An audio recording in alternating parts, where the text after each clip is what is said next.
Hey everyone, Erie here for CSM Practice, the podcast that's here to give you all the tips and the advice that you can implement as fast as tomorrow if you wanted to get your customer success practice a whole lot better. And we aim to give you practices from every phase of the customer journey, including onboarding. And so today I have Kristi Faltorusso, the very, very famous Kristi, who works at Client Success. Yes, that's the one that we all love and appreciate. And I enjoy every single thing that this lady does. Kristi, thank you so much for coming to my show again. Ari, thank you so much for having me. I'm excited for today's conversation. We've made so much progress in our onboarding and implementation over the past almost year and a half. And so I'm excited to dive into it today. The reason I lured Christy here is because she actually submitted a nomination for one of the industry awards. And I read it. I was like, wow, for sure she's going to win. And I can't wait to share what she's done because it's absolutely phenomenal. And I thought, well done, Christy. I expected nothing short of this. Before that, I've never seen anything that how you navigate as a customer success executive. And I think a lot of people that are going to listen to this podcast episode are going to be A, blown away, B, inspired, and three, maybe even make some changes in their own organization, hopefully. Well, that's the hope. Let's see if we can change some hearts and minds. Let's go back in the time machine. It's November 2022. You're starting to look at the onboarding phase.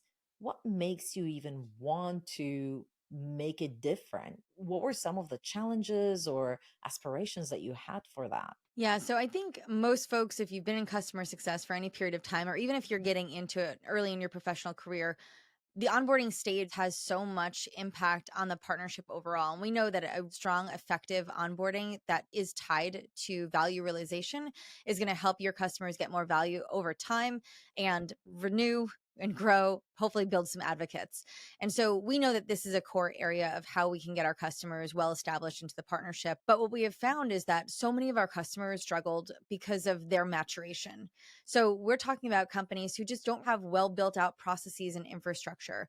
As you mentioned, so I'm building this out at Client Success, which is a customer success management solution. So we help our customers manage their customers from new to renew. So our objective is helping customer success leaders operationalize their customer success programs through our product. But what we found, Arid, is that so many of our customers coming into the partnership didn't have a strategy in place. They almost purchased us as if we were the strategy. And because so many of the leaders were either new or coming from different parts of their organization, maybe a sales leader that was put into customer success or somebody from marketing or just another role, they didn't have that foundational customer success experience. And so giving them access to a solution like ours raised a lot of questions. They didn't know what they didn't know. And it wasn't just about the product, it was about this space. And so we recognized early on that we needed to be more consultative with how we onboarded our customers. It was no longer about training them on the product and helping them with configuration, it had to anchor on education. And so we knew that that was going to be the difference maker for us, especially in our space. So if we could help educate our customers and help design their programs with them, in our product simultaneously, they were going to be able to see more value and then ultimately get onboarded more effectively, get them onboarded faster, and then get more value, ultimately stay and grow with us over time. So that was kind of the core driver of why we decided to make some of the changes. Maybe for context, because a lot of people know who client success is, but not a lot of people know your world as a CS executives. Do you have a customer onboarding specialized role, or do the CSMs do the onboarding? Yeah, Reed, I wish I had a little army. We do not. We are a lean and mean team. And so I am our chief customer officer, but we are pretty flat as an organization. So we've got a customer success team, a services team, and a support part of the organization as well. But our CSMs are full stack CSMs. So they manage the entire post initial sales life cycle. So everything from onboarding through that customer journey, retention, growth, and advocacy. So they're doing it all. And listen, there's pros and cons to that. I wish I did have a team to help us build out and operationalize this and structure it a little bit more. And maybe that's on the horizon for us. But right now, our CSMs are responsible for that. And you're obviously using client success for customer success We in are using eating client your own success dog to manage food, our process. Yes. including onboarding. Well, so we've gotten pretty creative. So, yes, we use it to manage our like internal processes. So, for example, we have in client success something called our success cycles, which is effectively playbooks. And so we use that as an internal kind of project plan for our CSMs to orchestrate each step of our onboarding journey. But for our customer facing resources, I built a Google site. And so, because it's free and it's part of our Google stack, I built a Google site for our customers that they come into this, and it does everything from introducing them to who we are, the teams, the core objectives, and the value that they'll be able to get from our product, but then also has tons of video content that guides them through both visually, auditorily, gives them all the resources, has a project plan in there. And so for each stage of the journey, they're getting all the resources that they need to be the most successful through this process. And honestly, building it in Google Sites was super easy because it's part of our stack. So YouTube integrates in there, our Google Sheets, our Google Docs. So it was an easy way to build a nice place, a repository for all of our customers. And the coolest thing, Arit, we have had many of our customers love this so much, they went out and built their own Google Sites for their onboarding. October 2022. Obviously, there's a lot of promise in tweaking and optimizing the onboarding phase. I totally agree with you. What do you think would have happened if you didn't make those changes? 2, 3, 5, 10 years down the road, what would have happened to the business or even the CSMs or the customers? It has multiple layers of effects. The first, I'm always thinking about my team. Like I said, we are a lean team, which means I have to be very thoughtful about all of the resources and how we use them. And so, what I needed to make sure is that customers weren't going into onboarding and staying there in perpetuity. Like, this is not onboarding purgatory. We need to make sure that we've got good frameworks to get you in, get you to value, and get you out so we can continue on with the partnership. And so we knew that there was a real need for us to reduce the time that they were spending in onboarding. So that was a big driver of this because my CSMs needed to free up time to manage the rest of their book because they are full stack. So understanding that my team was struggling with their own capacity, I had to be thoughtful about where can we drive some efficiencies and make some changes. So that was a core driver of that. The second, obviously, being our customers and them getting value from our product. We knew that because they didn't have the knowledge and the experience, their own resources to do this, we had to lean into that education. So what we were able to do is obviously drastically reduce a lot of their onboarding time because it took the work that they were doing during onboarding. We kind of gave it to them. We built out workbooks, we gave them templates, we gave them a ton of resources to say, you know what, let's start here. This might not be perfect, but it's something. And it facilitated the right conversations. And what we'll tell you, and I think this is true for everybody, it is very overwhelming to start with a blank sheet of paper. But the minute you give somebody something to build off of, the ideas just start flowing. And it became so natural for them to just start to understand these are the things that we need. This is what we're looking for. This is how we have to think about it. So that was the second driver, was helping our customers reduce the time. And like I said, and then going back to the business, most of our customers were primarily on a 12-month subscription, which means if you're eating 4 to 6 months in just onboarding, that's half the contract. We start our renewal process at 120 days out, which basically means you're in onboarding for like 50% of it. You're in the journey for like, I don't know, a month or two. And then before you know it, we're starting the renewal. And so that wasn't a great experience for our customers. And it didn't allow them the opportunity to get the value and to make an informed decision based off of real KPIs to say, yes, this platform provides value to me and my team and my business, and I want to keep it.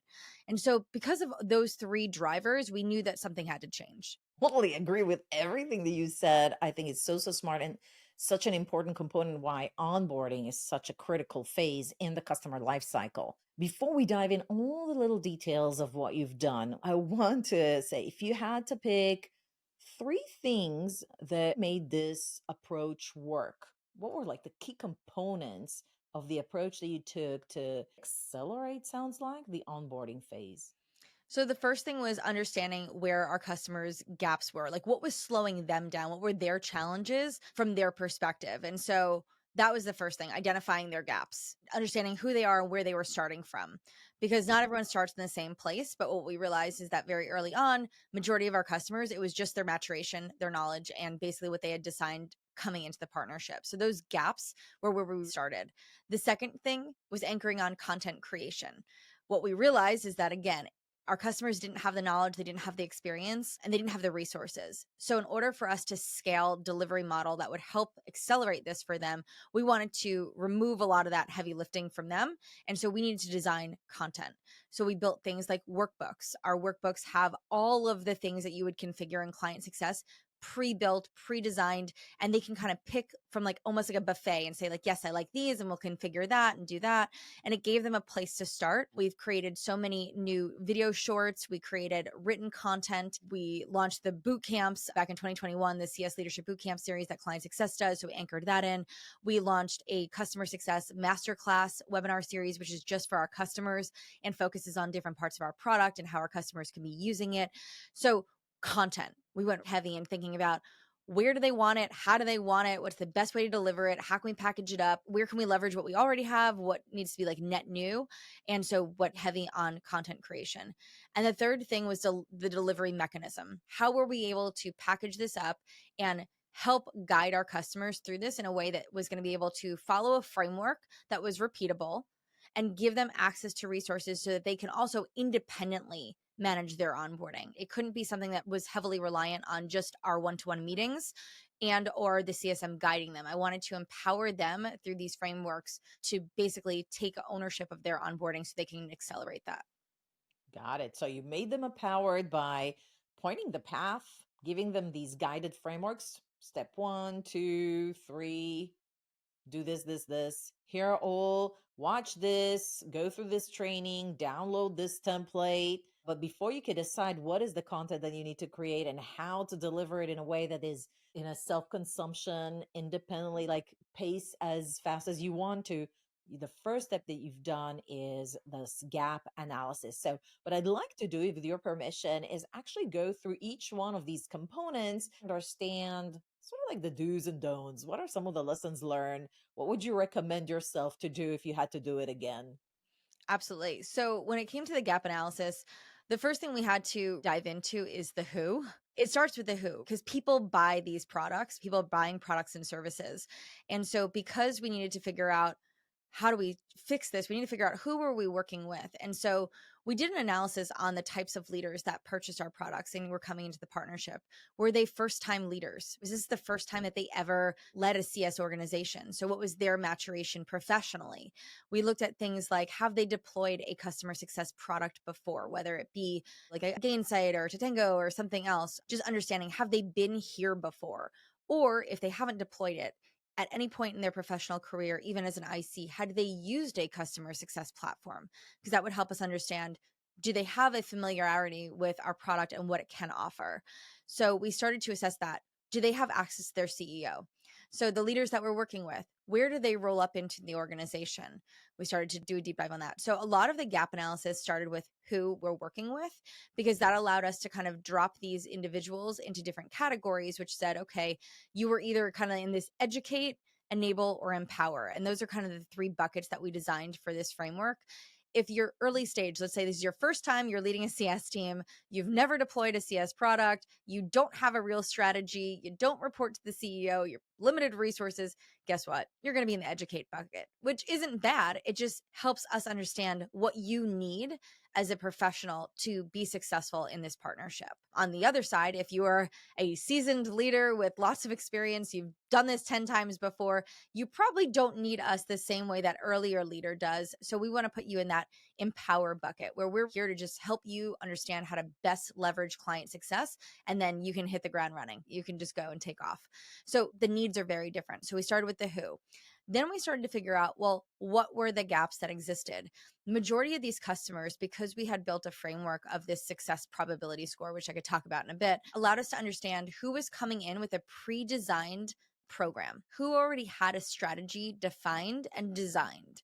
Now, what we found is that majority of our customers coming in, I'm talking like well over 50% of our customers coming in, did not have a pre-designed customer success strategy. Now, when I say that, I'm talking things like how they segment their customers, their customer journey, their engagement model, all of the things, those bits and pieces that go into that entire post-sale journey. Did they have that designed? Did they have it defined? And are they able to use a solution like ours to operationalize it? Meaning, do they have the right KPIs in mind? What are the metrics they want to measure against it? Majority of our customers just didn't have that, which means we had to give them the tools and the resources to go and build that out. So that was the second part of the gap analysis. So we had the who, then we had this, like, we'll call that the what, and then we had the how. We had to understand, what are the resources? Like, how were they going to get this done? We know that at Client Success, we're a SaaS product, software as a service, not service as a service. So they need to be able to use our software independently to get the value that they need from it. So how are they going to be able to do that? Did they have the right resources? Did they have the right tech stack to integrate with us? Did they have the right data? So how they were going to be successful also told us a lot. So that gap analysis, it went much deeper than that, but I think those 3 anchor points are enough to get people to conceptualize and say, okay, these are 3 areas that we looked at to say there was a clear gap, but now these are the areas that we want to spend a lot of our time figuring out, how do we solve that for them? So you not only define the how, the who, the what, you designed a whole journey around customer success and making sure that they have almost like a personalized experience. Because if you can understand what type of leaders they are, what's their maturity level, you now can design a probability score for success and put them in a specific category that dictates what are you going to give them next. So if they already are very mature, they know what their framework is for the customer success team, they don't necessarily need to define it. But if they don't have the basics, you're there to help them. And I think that the goal is to get customers to a higher success probability score, meaning a higher maturity over time. So if I'm already coming in and I'm in Empower, what is the focus exactly? Is it to automate the things that you already have on a manual basis at the moment? So Empower for us is a little different because Client Success, our kind of sweet spot, are customers that have a high engagement model. They have a low leverage ratio, which means they have maybe, let's say, on the high end, maybe 1 CSM to 50 customers or less. So they are engaged with their customers in that one-to-one, kind of think of like a white glove model.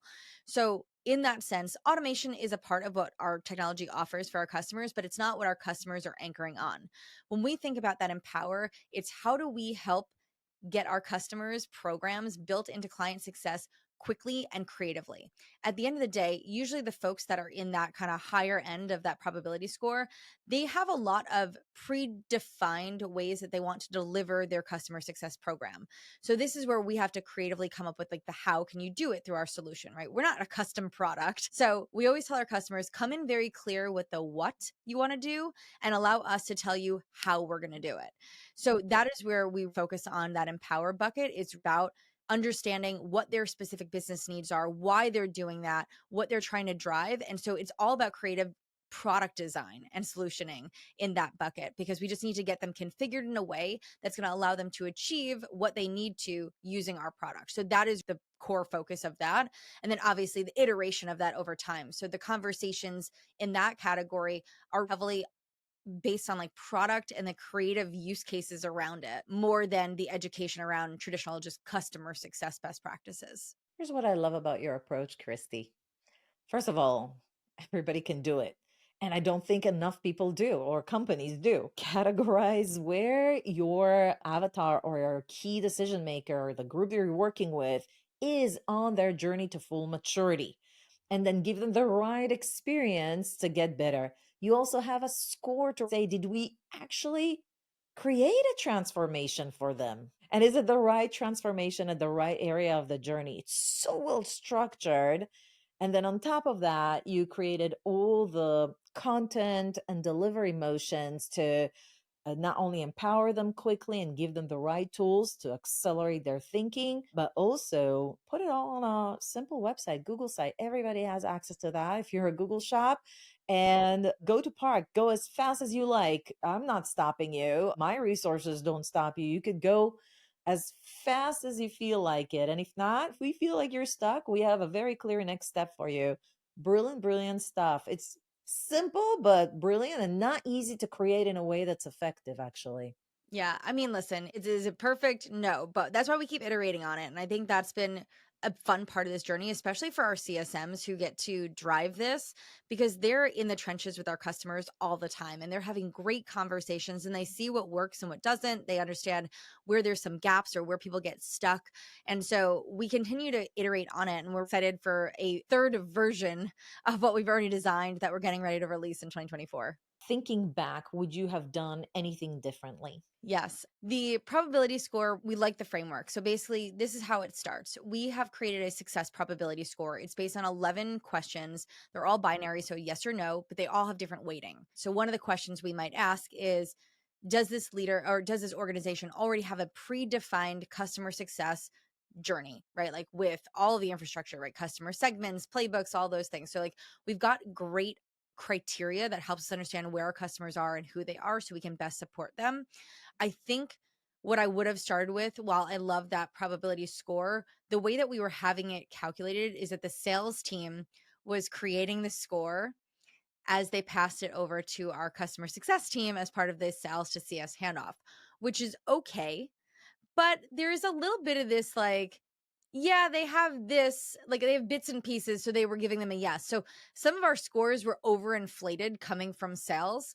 I think what I would have started with is instead of having sales do the probability score, I would have just originally started with customer success doing this score because I think that that would have empowered our team to be thoughtful because we know what we're looking for. I think the sales team was hearing certain things. And I think that that was okay. They weren't hearing wrong things, but I think there was a level of depth that we would get into from customer success that would help clarify a lot of those points. So some of the scores were overinflated early on, and we're working to normalize some of that data.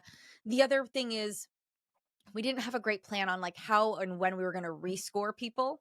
So the success probability score was helpful coming into the partnership and helped us understand how we were going to leverage that for onboarding. But we also are leveraging that as part of how we segment our customers. So just the fact is those 11 points of criteria, they change, they evolve. So we don't have a great way today of like, how are we going to continuously keep that up to date? And when do you make changes to either how you segment or what you offer based on the score change, if it is a big leap or a little leap? So there's still some things that need to be ironed out. And I think I would have just spent a little bit more time up front, giving more thought to the probability score, just because now understanding how impactful that is to everything we do, I would probably have invested more time just to be more creative with it and have a more structured use case for it throughout the entire customer journey, not just specifically for onboarding. I thought you would say, huh, I would have done like a red, yellow, green on some of these because green is like, whoa, yeah, I have a full CSM charter. Whereas yellow, yeah, I got something, but I could probably improve. That's what I thought. Although I could definitely see some of them would be like yes or no. And I also thought you were going to say that after the onboarding, you're going to make a brand new score because some of the questions we ask at the beginning are no longer even important for after the onboarding. And so that's kind of like where I was thinking we were going with this. So it's interesting. If you see the questions that we ask, they actually are super important after onboarding too, because they're so relevant to how we engage and also identifying risk in the partnership. So like we look at things like, again, I mentioned, is this a first time leader? Does the leader report to the CEO? Do they have a built out strategy? Are they based in the US? Do they have access to clean, accurate, and current data in a CRM? Do they have a Salesforce admin? Do they have an operations team? So while those things are important upfront for onboarding, those things are still applicable to us in the ongoing how we engage in through the partnership.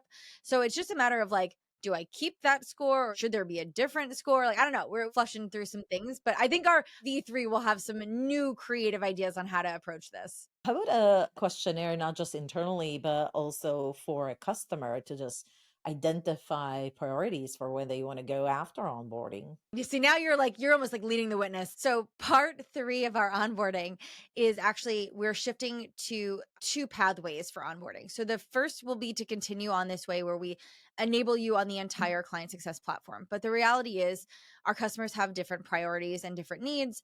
And we want to be very vigilant about helping our customers get to a first win and a key result. So we know that there are 7 reasons why anybody buys our product. And I know this because we've tested it time and time again. There's not an 8th. So there's 7. So it's like mitigate risk, identify growth, increase visibility, operationalize process, right? Like there's 7 of these things.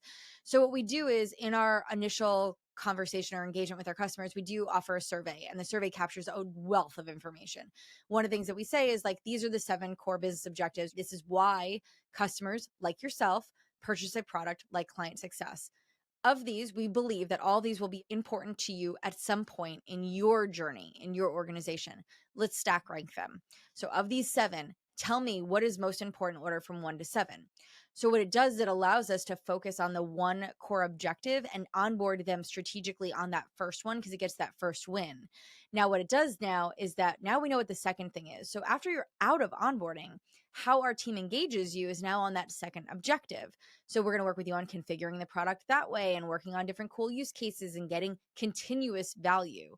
So this actually builds out a framework for not only how do we engage during onboarding to get you to that first key result and get some real material win, but then also what does the framework of engagement look like from that point forward? So there's always a need to engage, but it's value driven based off our customers' priorities because of what they told us. And we've designed it so that we know what areas of the product to cover, how to configure it. And so that will be the shift for how we're moving into the future, is kind of this objective focused framework, but we're giving customers options. We're going to say to customers, well, as long as they're not at the bottom end of that score, I will say, if you're in the educate bucket, you're in the educate, we're going to do one pathway, which is going to be the objective, start small, and then we'll build out. But if you fall in the kind of like the middle or end tranche of those scores, we want to give you the option. Do you want to focus on building out this product through an objectives focused motion? And this is how we do it, and these are the results that we're going to drive together. Or do you feel like for your organization and where you are today that we need to fully enable you on all of Client Success, get it configured, and then roll it out using a traditional change management framework? And so the customers will have an option. Which path do you want to choose? And going the objectives route is definitely going to be focused on being able to have some value realization up front and real tangible results. The other way is going to be a little bit longer to get there, but it's going to give their team a full, robust suite of tools to leverage to drive success with their customers. So, but we're giving them choices. We hadn't offered that before. Brilliant. I really love that it's outcomes based, that you define 7. I could define 11. I don't know. We have to have it offline to see what the gaps are. But I love that you could, group them by something that makes sense to them, and that they can chart their own way and really clearly articulate what their priorities are. And I wish more companies, more software companies would do that. I think that's an area where a lot of companies just don't invest enough in it to make it easy to go through a specific track to get to a specific outcome. And you know what? It's just not easy to do. So all the power to you, Kristi, for diving in on it. And Listen, I will tell you, it's probably the pressure of doing customer success for customer success. There is a different level of expectation of what we're delivering because all eyes are on us all the time. Like, our customers are looking for us to lead by example, which I think is, it's hard, but it's beautiful because it encourages and pushes us to think differently. And so we love that we've been able to be so creative and come up with different ways of offering our customers a path to success. I got inspired. I hope that a lot of folks here that are in customer success working for different software companies that might have a little bit of say on how onboarding is being conducted. I'm not talking about big implementation technology projects. Right. That's the other thing. It's like, we're not a very complex technical product. This isn't Salesforce. Even Salesforce, by the way,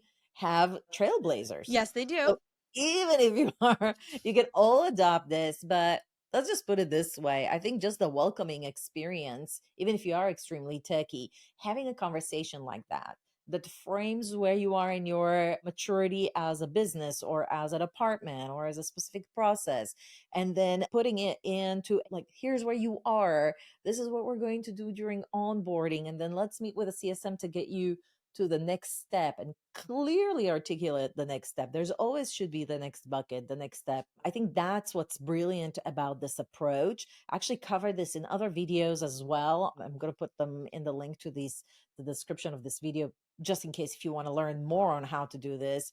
But I'm so, so thrilled that you've done this. I wish I could show the Google side. It's so great. If you're a customer of Kristi, you're so, so lucky. You're in such good hands. And so thank you, Kristi, for joining us today and sharing all the goodness that you do. Thank you so much for having me. I love sharing this story. Hopefully, it inspired some folks, and hopefully, we can all continue to evolve our onboarding experiences because our customers, they have very specific goals. We got to help them get there. Kristi Faltorusso, you're amazing. Thank you so much for joining the show today. And everyone, if you love Kristi, give this video a like, subscribe to our YouTube channel, and in the comments below, tell Kristi what you loved about this interview. And with that, it's a wrap. Big love for me. I'll see you on the next episode.